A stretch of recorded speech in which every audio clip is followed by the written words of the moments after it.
This is the all-new Opel Vauxhall Grandland. It's the first car in the brand to be on the new Stellantis platform. But what does that mean? How is it better than before? I'm AJ, you're watching Autogefuehl, and let's dive right in. Up front, you notice the new, bold, but pure design language of the Opel cars these days. Highlighted by that, of course, is the front visor, which is an important design element. You also see the compass line, so you have a bold crease right in the front. And then towards the side of the lights, you notice that there's a wing-like design, another important design element. Talking about these lights, there's a couple interesting things as well. First of all, you'll notice that only the edges are illuminated, but if you look top down, these plastic pieces look completely transparent. It's a cool new design that makes it look quite futuristic, but also the actual optional matrix LED is now uprated to 50K, so it's a really dense matrix. This new platform makes the Grandland wider, but also longer. It stands 17 centimeters longer than before at 4.65 meters. The wheels are also nice and big. This is the 20-inch wheel design. I think it looks really nice, fills the wheel arches really well. We have to wait a little bit later to get more details on the different sizes. Another cool design element, if you look up here, is that these doors end on top of the rubber beading for the windows. And this makes it look very clean, very sharp, and seems like the window is just rising right out of the door without that rubber seal. So eliminating the chrome that usually gets kind of plastered here on the belt line, but using the sheet metal itself to add that finesse. I like it. Very clean, sharp roofline, contrasting color as well. And towards the end, if we look to the back now, we notice the other important callback to the design elements. If you can spot it, there's the tail lamp. This is the brake light, the third brake light, but it's vertical, and again with that Opel compass design language. Wing lighting, edge design, illuminated logo, yet again here in the back. And again, to round off the last bit of the green, economical, environmentally friendly design philosophy with no chrome, the Grandland lettering is just directly embossed into the sheet metal here on the tailgate. Overall, I really like this design. It's subdued but bold, and this copper color. All right, let's take a look inside. Check the door sound. Solid, no shimmies or shakes or wobbling. That being said, this is a pre-production prototype, so we'll reserve our final judgment for when we get to do our full road test, which means you guys need to subscribe so you don't miss that episode. Let's talk about the door interior quality and the materials, because they have really replaced a lot of the plastic with fabric, which looks really nice, has a nice soft touch and a great feel, but would be a little bit more tricky to clean if you get ketchup on it, for example. The plastics do exist, like for example down here, but all of the materials are recycled, so it's really nice to know that. Taking a look inside, a new steering wheel and great infotainment. So there's a 10-inch, very minimal, what they call detox, designed for the instruments with an optional head-up display and a large, wide 16-inch infotainment unit. The steering wheel really reminds me of that old Opel Roadster. Do you guys know what I'm talking about? If you owned one of those, let me know in the comments. And similarly, that compass design, you see the indentation on the top and of course the line down here. Nice, it's a single button, but at least you have physical buttons and you have little indentations and dips and lines to help you quickly place your finger exactly where you need to use these systems. Talking about the seats, again, they have really worked on using as much recycled material as possible, really nice and firm so that it's comfortable for long drives. And if you look down there in the base, why is there a butt crack? Well, this is designed to relieve pressure from the tailbone, so again, long drives are going to be really comfortable. So I'm excited to try that out for myself. Really nice driving position. I have plenty of headroom, a nice big panoramic glass roof as well, plenty of space. It feels like a really wide car.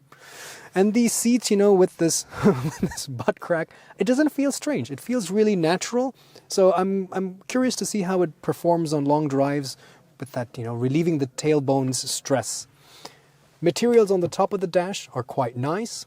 Compass design element as well. This wide infotainment is really useful. I think I can really see the value in having it like this. Being a pre-production prototype, nothing works. It's just running an animation.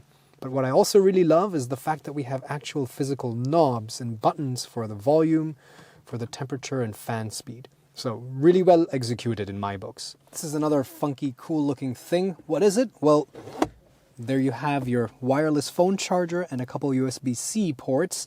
But when you do put your phone there, you can see my fingers through here.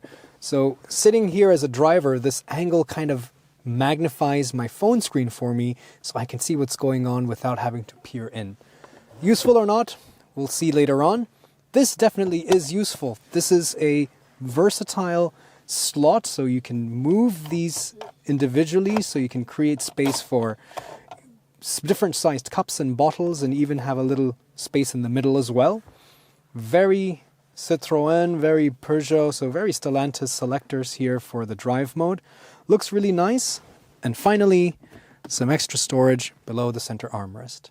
Some nice rubber-lined storage here as well. The doors are also quite nice. The top is a little bit hard, but the bottom is nice with that fabric and that padding. These seats are also, again, very comfortable, really wide, very ergonomic, and lots of storage space. Up here you have some spots to keep your phone and a larger back pocket that we're quite used to. Down here, air conditioning vents, although I don't see a separate temperature zone. Perhaps that's an option, so once we get the configurator, we'll get a closer look at that. Charging ports down here, galore, another spot to store some things. They've paid a lot of attention to storage. And another really nice little feature, you can see that there's, of course, ISOFIX points. And oftentimes, car manufacturers have like a plastic flap that opens or closes. But this is such a great way to do it. There's a zipper. You open the zipper, and that's your ISOFIX point right there. Why don't everybody do this? I think it's really fantastic. A lot of headroom. I'm 5'8" or 1.7 meters, so I have about that much headroom left, which I think is really good. Given that this is a skateboard architecture with the batteries down here, my knees are certainly not in an upright position, which tends to happen with these kinds of platforms. Also, a total flat floor, no transmission tunnel, and this seat set to my driving position really gives me a lot of space to stretch my legs out. But even then, there's a scooped out back here for the seat. So you could, if you're taller, if you're like Thomas sitting behind Thomas, you can even use this extra sculpted space.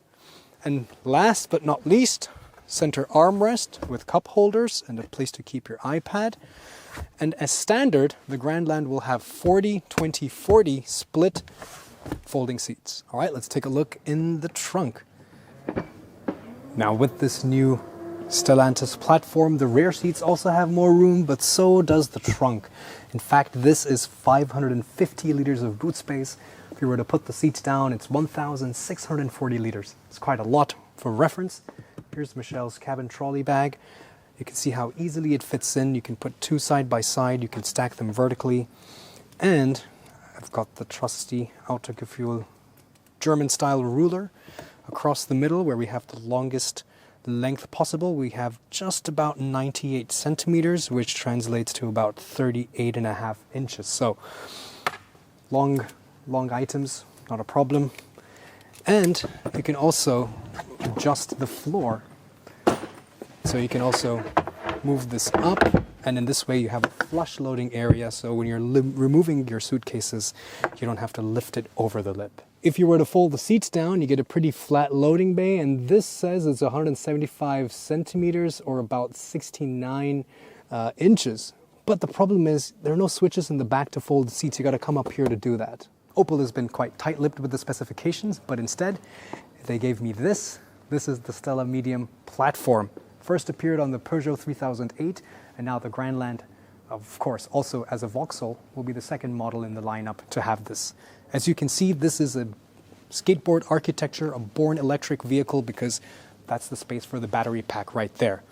That being said, knowing this platform, we can also expect the 1.2-liter turbo petrol with mild hybrid and about 136 horsepower front-wheel drive as an option. But of course, if you look back here, there's also an electric motor, so this can be an all-wheel drive. So what we can do is take all the following figures from the new Peugeot 3008 sister model. A plug-in hybrid is possible, and the confirmed fully electric versions come as front-wheel drive or all-wheel drive, taking 8.8 seconds or 6.4 seconds in the acceleration figure. The net usable battery sizes are 71 kilowatt hours and 94 kilowatt hours. Since we tested the 3008 with an average consumption of 15 kilowatt hours per 100 kilometers, or 4 miles per kilowatt hour, we can expect a real-world range in ideal conditions of 470 kilometers or 290 miles for the small battery and 630 kilometers or 390 miles for the big battery. Charging is 11 or 22 kilowatt AC, and the DC charging peak is 160 kilowatts. They promise 20 to 80% state of charge in under 30 minutes each. So since the Stellantis group make their cars always with very equal specifications, we can expect all of this for the new Opel or Vauxhall Grandland as well. But of course, stay subscribed, because when we do our final review, we can test all of this and give you a better report. In the meantime, why don't you check out one of these other videos?